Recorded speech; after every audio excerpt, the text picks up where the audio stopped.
4 jours après les inondations catastrophiques qui ont ravagé leur ville et fait de nombreux morts, les habitants de Bad Neuenahr-Ahrweiler vident leurs maisons de la boue, de tout ce qui a été saccagé. Les voisins se sont réunis pour s'entraider.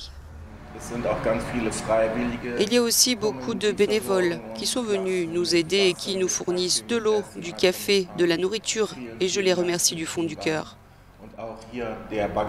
Et il y a aussi le conducteur de pelleteuse qui est venu avec la pelleteuse de son entreprise et qui bénévolement fait des allers-retours 13 heures par jour depuis avant-hier pour transporter nos déchets hors de la rue. Cette zone de Rhénanie-Palatinat dans le sud-ouest de l'Allemagne est l'une des régions les plus sinistrées. On y déplore la perte de 112 personnes sur un total de 160 dans le pays. La chancelière allemande a promis une aide d'urgence d'au moins 300 millions d'euros qui sera présentée mercredi par le gouvernement avant un vaste programme de reconstruction de plusieurs milliards d'euros.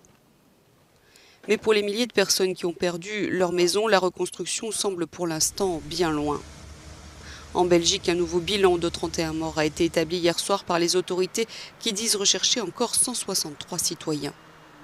Les pluies torrentielles ont dévasté une grande partie de l'Europe occidentale. Dans des centaines de villes et villages du Pays-Bas, le nettoyage a commencé lorsque les fortes pluies ont cessé et que le niveau des eaux a commencé à baisser.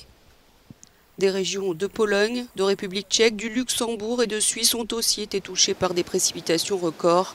Le long travail de nettoyage commence à peine.